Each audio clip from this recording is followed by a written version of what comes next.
Gil Martin here. Welcome, everybody, to today's episode of the Daily Packers Post, where we bring you in-depth coverage of your Green Bay Packers.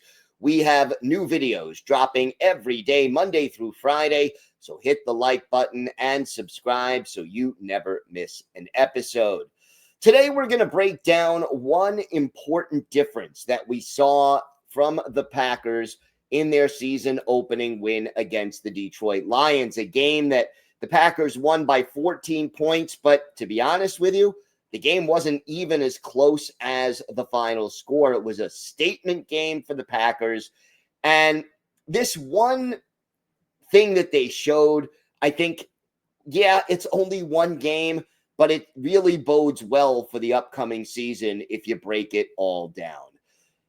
The Packers have, under Matt LaFleur, and really even before that, had the label of being a quote-unquote finesse team. Hasn't always been fair, but that's been the label. And a team like Detroit last year beat the Packers twice. The Eagles beat the Packers twice because they outmuscled them and beat them at the line of scrimmage, in the trenches, on both sides of the ball. This goes back at least as far as the 2019 NFC Championship game when the Packers allowed the 49ers 285 yards rushing, and the Green Bay was never in that game. The run defense got a little better under Jeff Hafley last year, but one of the big reasons that Green Bay went 0-6 in the playoffs and regular season against the top teams in the NFC was that they were beaten in the trenches. So over the offseason, Brian Gutekunst starts to make some changes. Josh Myers not re-signed. He was the starting center. They move Elton Jenkins from left guard to center. You then spend a lot of money bringing in Aaron Banks in free agency to take over at left guard. Banks, known as a big, strong mauler who is especially adept at blocking for the run. Then in the second round of the draft, you add Anthony Belton, who also has that size and physicality that the Packers have allegedly been lacking. And look, we know Belton not going to start this year, probably won't play a lot unless there's injuries or blowouts, but it shows you the direction that Gutekunst is trying to move this team toward. And then right before the season starts, you trade for Darian Kennard, again, adding more depth and physicality on the offensive line. Then on defense, Gutekunst looking for upgrades over the offseason. There were negotiations to try to acquire Trey Hendrickson from the Bengals. That didn't work, but the Packers do go out and acquire Micah Parsons from the Cowboys a week ago, and voila, the pass rush is now improved dramatically.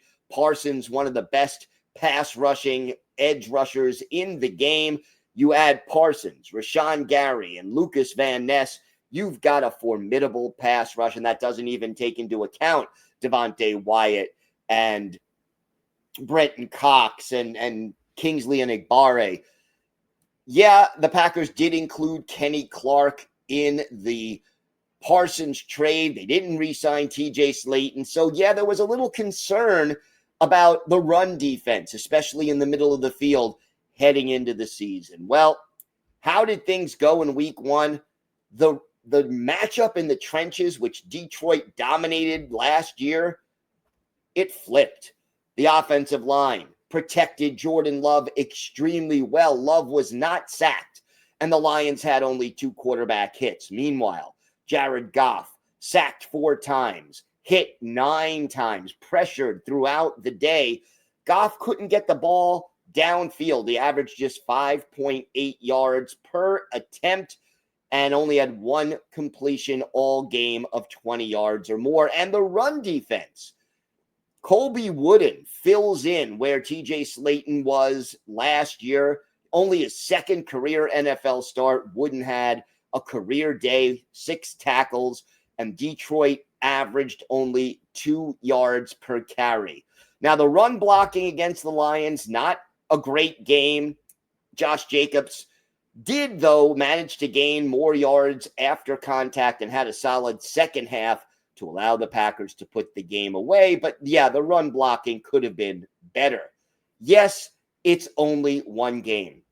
But what the Packers did was go up against one of the best teams in the league from a year ago, a 15-2 Lions team, and out-physicaled them on both sides of the ball. They went head-to-head with an elite opponent, and they were the more physical team. And if they can play this way for the rest of the season, it really gives them an opportunity to take their game to another level. Now, you don't want to overreact to week one, but boy, this was a good start, and it wasn't by luck or chance. This was by design. The question obviously becomes, can they do it consistently over the course of the season? But obviously the talent, the skill, the potential is there. And now the job has to get done. Check out our website at thepackerspost.com. We have in-depth articles there on the Packers Monday through Saturday. So check that out. Here on YouTube, hit the like button and subscribe so you never miss an episode. And tomorrow we'll be previewing the key matchups for the Packers in Thursday night's game against the Washington Commanders. Short week for the Pack. But boy, if they can open up this season with wins over the Lions and Commanders, that would be a fantastic start to the 2025 season for the Pack. I'm Gil Martin. Thanks so much for watching today's episode of the Daily Packers Post. Have a great day, everyone. And of course, go Pack Go.